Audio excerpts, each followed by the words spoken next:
Chapter 3. Evelyn was very eager the next morning to go visit Nancy Merrifield, her best friend. She wanted to show her the new doll, Virginia, and to tell her all about her new aunt. But Nancy had been sick with a cold for some days, and whenever Nancy had even the slightest sniffle, her mother always made her stay in bed. Nancy was her only child, and Mrs. Merrifield was extremely anxious whenever anything was the matter with her. Every morning, Evelyn had run down to Nancy's house to check on her, and every morning she had been disappointed. But today, Mrs. Merrifield called soon after breakfast to say Nancy was finally well enough to see her.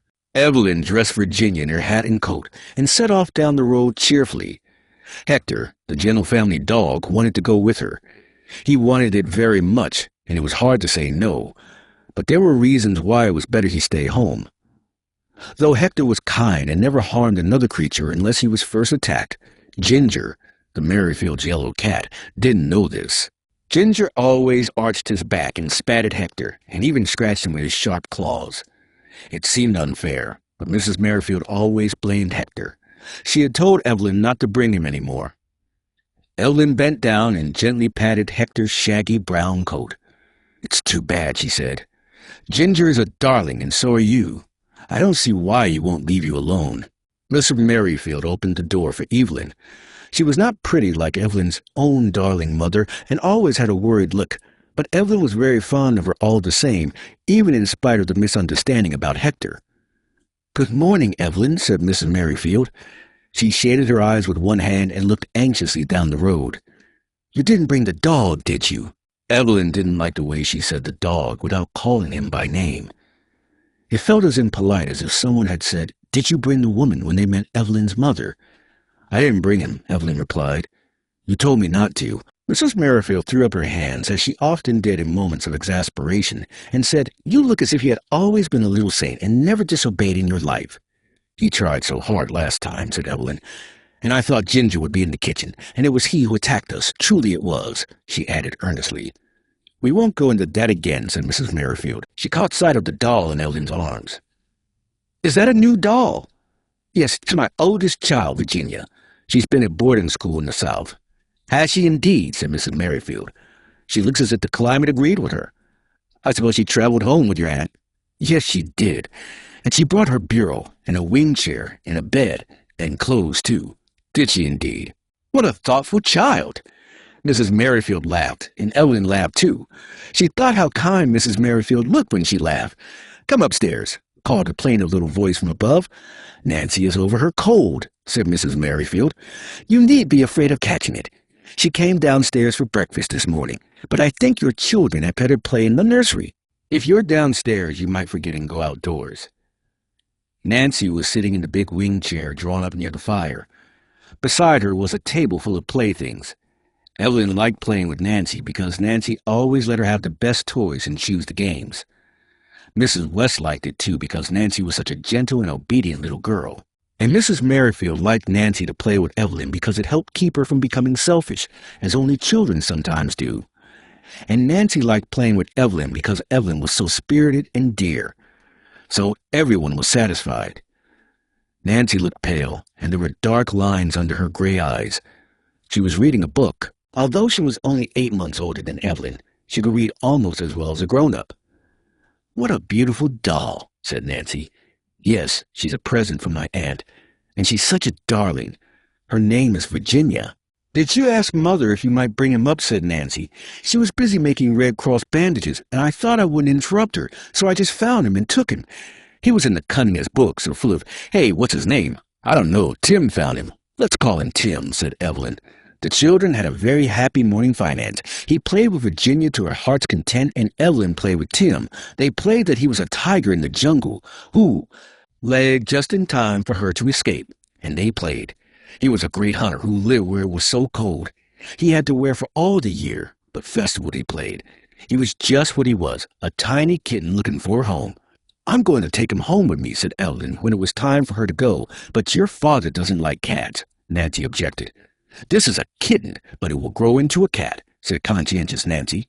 "He's got to like it," said Evelyn. "But," said Nancy, "Hector likes cats. It's cats don't like Hector, and this is a kitten. I can't take them both home at once," said Evelyn, as Tim scratched her through her frock. so I have to leave Virginia with you and come back for her this afternoon. The first person Ellen met her, she came into the house with her brother Jim. Harry and Charlie Norcross were playing with some beautiful marbles that the Blue Ant had given him. "What on earth have you got there?" asked Jim. "I should think he could see what I've got." "Don't touch it. The poor dear is broken. It's poor." "What on earth are you bringing him home for when you know how father feels about cats?" "This is a kitten. I can see it's a kitten. I'm not blind, but you asked me what it was." Ellen said in her gentlest tones, "Jay, if you don't beat the Dutch Evely the Dutch, Evely Dud." To the back door, she knew Catherine had a soft spot in her heart for all animals. Unluckily, Catherine was in the laundry and Anne was in the kitchen, for goodness sake. "Don't bring that kitten in here," said Anne. "You know how your father feels about cats? Take him back where you found him," she commanded. "He's broken his leg," said Evelyn. "Poor little pussy," said Anne, unexpectedly. "Put him down. I'll give him some milk before we send him off to kitten." Laps the milk as if he had up the milk, as if he had Duncan's. The kitchen floor. He came over and sniffed at the kitchen, but did not touch it. "They are going to be friends," said Evelyn. "It won't be so lonely for poor Hitter. I'm going to show the kitten to Mother and Aunt Hilda. He better wait till after dinner and advise no on too short to them right off now." Her mother and her aunt was sitting cosily together, or not held as pleasant room. Her mother was lying on the window seat without Hailed, as cushion behind her, and the prayer, as cushion behind her. Hilda was making the place for the neck in her mother's sweater. "Did you have a happy morning, dear?" asked her mother. "Yes, Mother, a very happy morning, and see this darling kitten, Ned."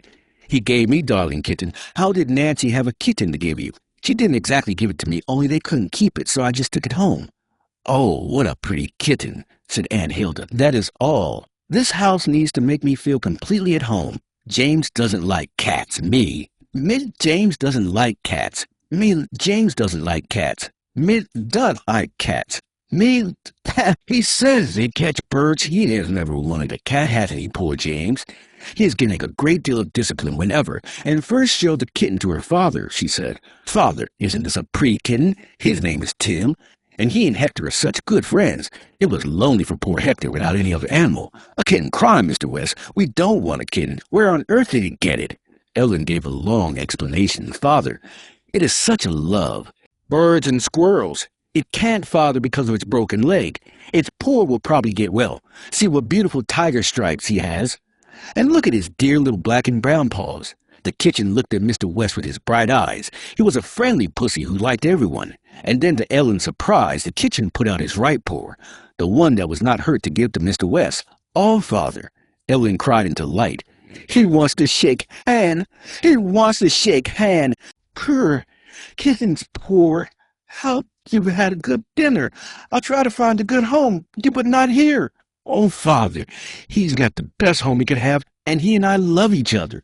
So how would you like it, Father, if you and I had just begun to love each other, and a big giant came along and told you you must get out and find another home?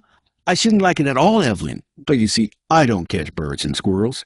Evelyn put the kitten's face up close against it, indeed his.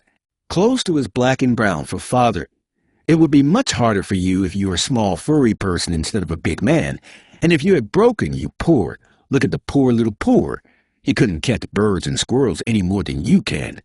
Once more, the friendly pussy put out his paw to Mr. West. He stroked the kitten's soft back and pussy, and an ecstasy of delight scrambled out of Evelyn's psalms, and running along Mr. West, as if it were rarely within Mr. West, some as if it were realer, tempered as loudly as if he were a full-grown cat. "Father, he loves you," cried Evelyn. "I can say," said Mr. West, "that it would be a hardship to put a poor little creature like this out into the cold world. But just as soon as was as well enough and old enough to catch birds, he'll have to go. Yes, you are pretty, kitchen." For Pussy was rubbing his fairy head against Mr. West's face. "I think Tim is rather a foolish name. I shall call you Timothy, and Timothy, you are welcome. Your broken leg gets well." End of chapter 3.